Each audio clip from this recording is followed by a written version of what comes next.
पश्चिम बंगाल में एक बार फिर से टेंशन हाई है। दरअसल यहां पर हिंदू संगठन, बीजेपी और तमाम संगठन मिलकर के रामनवमी पर यात्रा निकालना चाहते हैं, जिसको पहले तो पश्चिम बंगाल की ममता बनर्जी सरकार ने रोक दिया, लेकिन उसके बाद ये संगठन हाई कोर्ट से आदेश ले आए और कुछ शर्तों के साथ यात्रा की अनुमति मिल गई। लेकिन अब पश्चिम बंगाल में तनाव बढ़ता जा रहा है। दरअसल पश्चिम बंगाल में रामनवमी के जुलूस को लेकर के राजनीतिक सरगर्मी इतनी बढ़ गई है कि टीएमसी और बीजेपी आमने सामने आ गए हैं।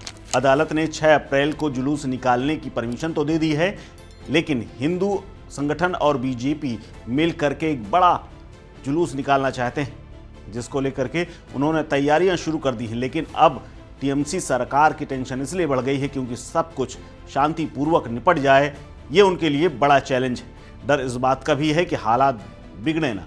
हालांकि बंगाल सरकार ने सुरक्षा एजेंसियों को हाई अलर्ट पर रख दिया है। टीएमसी विधायक शौकत मोल्ला ने दावा किया है कि तृणमूल कांग्रेस कैनिंग में होने वाली रामनवमी की विशाल रैली में शामिल होगी और जुलूस के आयोजकों ने उनको भी न्योता दिया है। इसके साथ ही उन्होंने भड़काऊ माहौल बनाने वालों के खिलाफ कार्रवाई करने की भी बात कही है। इसके अलावा आरोप लगाया है कि अगर कोई भड़काऊ बयान देगा या फिर कोई काम करेगा तो उसको सरकार नियमबद्ध तरीके से निपटेगी। टीएमसी विधायक ने यह भी कहा कि बीजेपी नेता सुकांत मजूमदार, शुवेंदु अधिकारी और दिलीप घोष धर्म का राजनीतिकरण कर रहे हैं। वहीं बीजेपी नेता दिलीप घोष ने यह कहा है कि पुलिस प्रशासन की मौजूदगी में हिंदू त्योहारों के दौरान समस्याएं क्यों पैदा होती हैं। ममता सरकार और पुलिस हिंदू त्योहारों को रोकने के लिए तरह तरह के बहाने क्यों बनाती है। वो कहते हैं कि अगर कोई गड़बड़ी हुई तो जुलूस की इजाज़त नहीं दी जाएगी, लेकिन गड़बड़ी आप ही पैदा करेंगे। वे बहाने लेकर के कोर्ट में जाते हैं। उन्हें बहाना बंद कर देना चाहिए, क्योंकि हिंदू समाज कानून के दायरे में रह करके ही अपने कार्यक्रमों का आयोजन करता रहा है। दरअसल बंगाल में इस बार की रामनवमी का जुलूस कितना भव्य होगा, इसका अंदाजा इस बात से लगाया जा सकता है कि बड़े स्तर पर इसकी तैयारियां चल रही हैं। शोभा यात्रा के लिए 2500 से ज़्यादा आवेदन दिए गए हैं। 60 शोभा यात्राएं तो अकेले कोलकाता में निकालने की तैयारी हैं।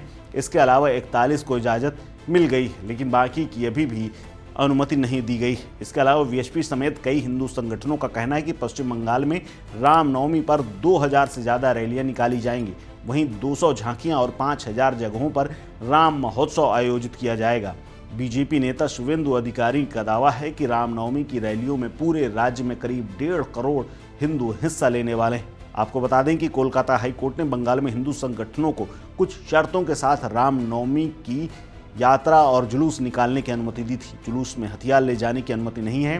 साथ ही जुलूस में शामिल होने वालों को पुलिस और प्रशासन के पास जाकर के अपना पहचान पत्र जमा कराना होगा। इन शर्तों के साथ हाई कोर्ट ने हावड़ा में अंजनी पुत्र सेना और विश्व हिंदू परिषद के रामनवमी जुलूस को अनुमति दी है।